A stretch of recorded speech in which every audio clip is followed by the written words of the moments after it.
Halo, kita akan masuk dalam modul 9 FHRP konsep, yaitu First Hop Redundancy Protocol.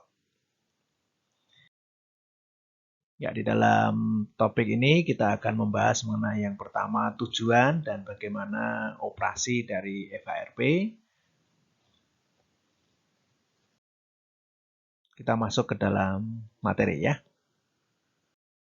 Teman-teman, pada saat kita nyeting ya default gateway pada suatu PC, maka biasanya default gateway disetting secara tunggal ya, secara tunggal atau secara statis, yaitu misalkan di sini default gateway ada 10.1.1.2 ya. Nah, apa yang terjadi kalau default gateway ini terputus gitu ya? Maka ya pasti ini nggak bisa terkoneksi karena default gateway-nya tunggal. Nah, mekanisme FHRP ya, ini merupakan salah satu mekanisme untuk memberikan solusi ketika suatu default gateway terputus ya atau down. Ya, bagaimana secara otomatis PC ini akan menuju default gateway backup ya, backup yang standby ketika suatu default gateway yang ada yang utama itu terputus. Jadi misalkan di sini ini ada router 2 yang merupakan default gateway cadangan ya, dari yang standby istilahnya untuk ketika router 1 ini putus maka dia akan menjadi default gateway secara otomatis terhadap PC 1 ini. Nah, demikian cara kerja dari FHRP. Salah satu cara untuk mencegah adanya single point of failure pada default gateway adalah dengan menerapkan virtual router. Jadi bagaimana menerapkannya? Beberapa router dikonfigurasi bekerja sama sebagai satu virtual router. Jadi misalkan ada beberapa router, ya mereka dijadikan satu kesatuan sebagai virtual router. Ya, jadi dilihat oleh luar itu menjadi satu kesatuan. Jadi orang luar tidak bisa melihat router mana yang aktif, tapi mereka akan melihat sebagai satu kesatuan virtual router ya. Nah, kemudian router ini itu akan saling berbagi IP dan MAC address di dalam virtual router ini ya. Kemudian IP versi 4 dari virtual router akan dijadikan sebagai default gateway. Jadi virtual router ini nanti akan memiliki IP versi 4 dan kita kasih MAC address yang sesuai ya. Jadi seperti itu, dan ini akan menjadi default gateway. Jadi satu kesatuan ini akan menjadi default gateway dari end device yang membutuhkan ya.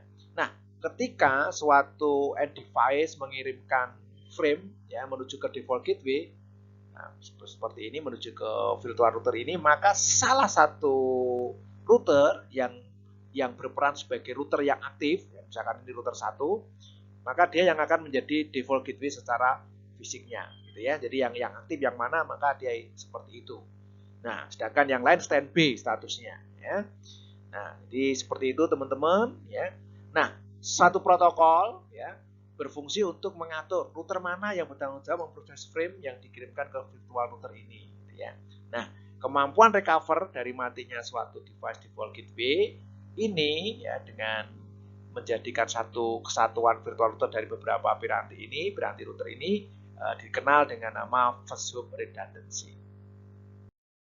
Kita akan melihat lebih detail mengenai cara kerja dari FHRP ini ya, langkah-langkah bagaimana protokol ini mengambil alih piranti yang mati ya. Jadi misalkan dalam konteks ini kita memiliki virtual router ya, jadi ini ada 3 router yang bekerja sama membentuk satu virtual router ya, satu virtual router misalkan dengan IP tertentu ya.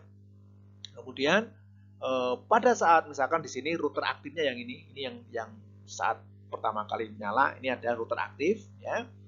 Kemudian pada saat router yang lain ini standby, posisinya standby, router yang standby ini kok lama tidak mendengarkan hello message dari aktif router. Nah, ya, maka mereka memandang bahwa karena ini tidak pernah mengirimkan hello message lagi, maka dia memaknai sebagai down gitu ya, sebagai down. Nah, ketika dia down maka standby router ya yang memiliki prioritas terpilih ya itu akan menjadikan dirinya menjadi aktif router ya. Jadi misalkan dalam konteks ini yang prioritas yang lebih baik adalah yang ini misalkan ya. Ini maka dia akan menjadi forwarding router yang terbaru. Jadi seperti itu teman-teman cara kerjanya. Jadi ketika ada satu router aktif yang semula aktif itu mati, maka router yang standby itu akan mengambil alih ya dengan menjadi forwarding router yang baru ya. Nah, karena virtual router ini memiliki IP address yang virtual ya, artinya apa? Pihak gateway ya, pihak end device ini nggak perlu mengubah-ubah default gateway-nya, karena default gateway mereka adalah virtual router ini, misalkan 192.0.2 titik misalkan titik 10 atau berapa begitu ya, atau misalkan seperti itu. Jadi ini adalah alamat dari virtual routernya ya. Ini tidak akan terlihat bahwa mereka ada pergantian berubah. Demikian. Berikut ini diberikan beberapa pilihan protokol yang bekerja di dalam FHRP ya. Yang salah satunya adalah HSRP, ini Cisco proprietary ya. Jadi artinya ini diterapkan pada router-router Cisco ya. Ya, dia didesain untuk mengambil alih default gateway yang fail ya, yang gagal. Demikian juga ada HSRP versi 6, kemudian Virtual Router Redundancy Protocol versi 2 VRRP. Ya, ini non Cisco ya. Jadi ini lebih umum, lebih bebas. Kemudian VRRP versi 3 untuk yang IP versi 6. Kemudian GLBP ini Cisco juga, miliknya Cisco. Kemudian dia selain seperti HSRP maupun VRRP, dia juga mendukung adanya load balancing ya, atau load sharing ya di antara router-router yang ada. Jadi ini lebih bagus ya. Jadi ini GLBP versi 6 juga ada, kemudian ada juga IRDP. Ya, demikian. Kita akan masuk lebih dalam mengenai HSRP. HSRP merupakan protokol FHRP yang dikeluarkan oleh Cisco yang didesain untuk mengatur kerja virtual router. HSRP memastikan tingginya availabilitas jaringan dengan menyediakan default gateway ganda untuk end device melalui virtual router.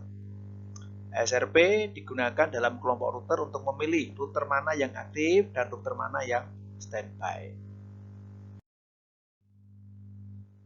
HSRP priority dan preemption ya.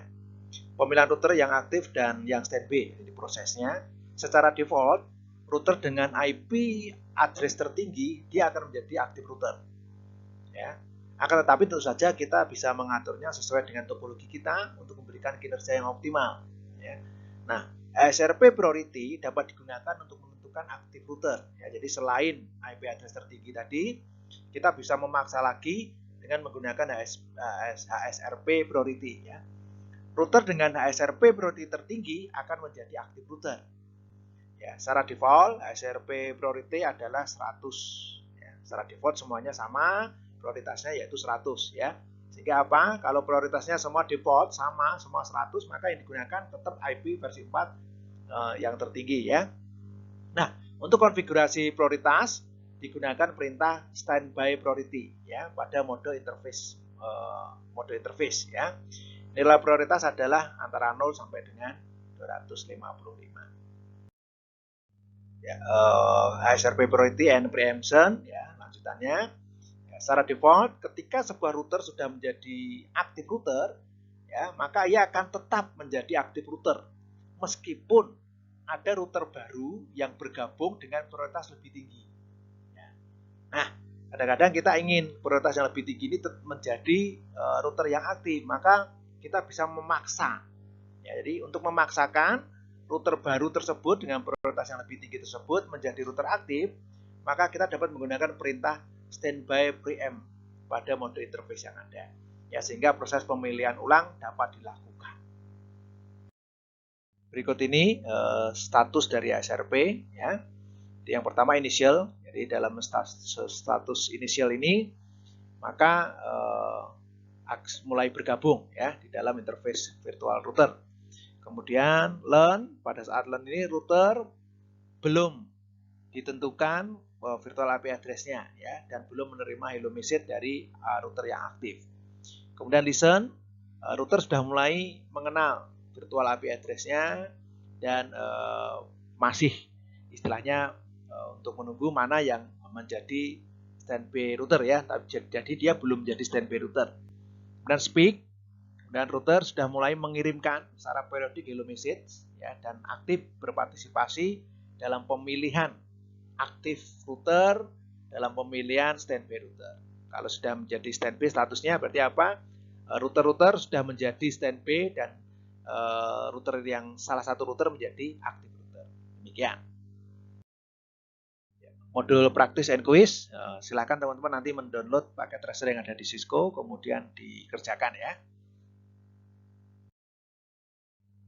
Jadi di dalam paket tracer nanti isinya adalah bagaimana mengkonfigurasi aktif router dan mana yang akan menjadi standby router, termasuk di dalamnya ada preemption ya, dan juga memverifikasi operasi SRP-nya sudah berhasil atau belum. Ya, demikian. Terima kasih. Selamat belajar. Tuhan memberkati.